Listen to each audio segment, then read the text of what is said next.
punimit tyre, intensiteti tyre ka të bëjë ndoshta me personelin, numrin e anëtarëve të BK-s, ndoshta ka të bëjë me ngarkesë prokurorëve etj me radhë. Po faktikisht janë çështje sensitive. Ta i bëja një rast shumë thjesht. Nuk nguroj ta them. Rrugën Thoman Kashar. Sa herë janë krijuar ato mballomat, ato gjërat, ato aksidentet e frikshme. Si ka mundësi mar asnjë prokuror i spakut me kaq denoncime sa ka bë opozita, emisione këtu etj me radhë. Ore nuk e nisi një mar. Edhe me thonë që do përqendrohemi 1 muaj. Maksimumi 1 javë duan ato, 10 ditë duan analiza e dokumentacionit, kontrata etj me radhë, si është vendos, si u lëviz kontrata, si u dha, pse ndryshoi shuma etj me radhë, plani i studimit, i fizibilitetit, procedura e prokurimit publik, janë shumë thjeshta, 10 ditë maksimumi duan. Edhe për t'i qetë, janë arkivat për t'i qetë, si ka mundësi që harrohet, mas disa vitesh mund t'i dalë rradha asaj. Ky është problemi që ka mund me SPAK-ën, efektiviteti. Lënja pa fund. Qa bën SPAK-un nëse ka i dosje me i përgjim, po e them publikisht para 5 vitesh, 6 vitesh. Qa bën me atë përgjimin? Për çfarë ma? Mas 6 vitesh i vën mas sigurimit i kujt? S'bën. Pra nuk jam me individin, jam me mënyrën se si procedore. Ka nevojë për shtim. Po okej, bëjnë kërkesë, ti shtohen njerëzit. Ka nevojë BKH-ja si kes. Kemi nevojë. Këtë nuk e di unë, e di ai. Din ata nevojat. Nëse BKH-ja kërkon për nivel më të kualifikuar, që në këndvështrimin tim duhet ketë nivel më të kualifikuar të oficerëve të policisë gjyqësore që bëjnë pjesë të ajo. Jo thjesht emëruar për shkak përkatësive etj me radhë, jam prapë dakord. Por ama efektiviteti i humbet aktualiteti, një fenomeni.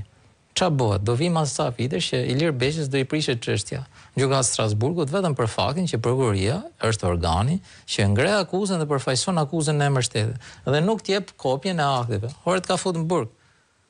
Nuk t'jep kopjen e akteve dhe të thot, shko, paguaj para për të marrë kopjen e akteve. Ç'është kjo? Ku e kanë pakt? Nuk i jep palëve. Mos përmend vendime gjyqësore ose raste të tjera. Nuk i jep atyre që janë palë në proces. Jo të interesuarve. Nuk është transi, zotin Ndoja, kjo është e qëllimshme. Po jo, më kjo është shkelja hapur e ligjit. Do vi momenti për gjëra qesharake do na kthejnë çështje nga Strasburgu. Do më kujtoni, dhe puna e SPAK-ut për materien mund të jetë krejt e vlefshme, edhe do kthehemi, do ngjajmë mod Italisë që i kemi marrë dhe dispozitat ligjore, që shumica e çështje më përfundojnë ose me skadim afatesh procedurale ose me shkelje procedurale që i bëjnë të pavlefshme vendimarrje të mëparshme. Edhe pastaj ka humbur aktualiteti. Mas disa vitesh i ka humbur aktualiteti që edhe nuk ka më efektivitet. Pra do të tërheqim këtë popull të zvarr. Po s'është ky më, unë them që të gjithë palët duhet bëhen bashk me qëllimin e vetëm që ti thon drejtësisë bë punën e vet, politika të bëjë vetëm qeverisja vendore. Punën e vet ka vetëm një rezultat, arresti i Edi Ramës. Nuk shoh asnjë rezultat tjetër të mbetur. Në diskutim. Tani themi që duhet ta pranojmë gjithë. Arresti i Edi Ramës është arresti i Edi Ramës si individ, ndërsa arresti i kryeministrit është dora e atij populli që voton, i cili pavarësisht se gjon, pavarësisht se nuk bën llogari që edhe pensionisti me atë shtimin e pensioneve që jep dhe paketa e Partisë Demokratike për 4 vite merrte 4800 euro minimalja, ndërkohë që për 100 euro që thon ose 200 euro që u jep ka për i vot, humbin 4600 tjera. Pra, do të kthehemi logjik. I bëj thirrje gjithë intelektualëve, atyre që e konsiderojnë veten intelektual, jo ata që kanë thjesht diplomë shkollës lart, jo ata që vujnë nga ndjenja protagonizmit duan dalin në televizion e thon foli bukur filane. Ata të cilët e duan vendin e vet, familjen e vet, ore të thon atë që është e vërteta. Po e ndaj edhe një herë, shititoria e plazhit në Durrës që bëri Van Gjush Dago është skandal. Ajo që pa të bëj Lefter Koka është shumë më mirë.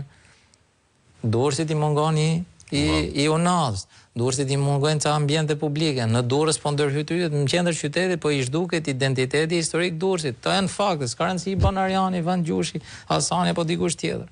Por të intelektualet të bëjnë të ndërgjysojnë atë pjesë, e cila është pjesë e lëvizshme e popullsisë, e cila për shkak mungesës ose nivelit të ulët arsimor ndikohet.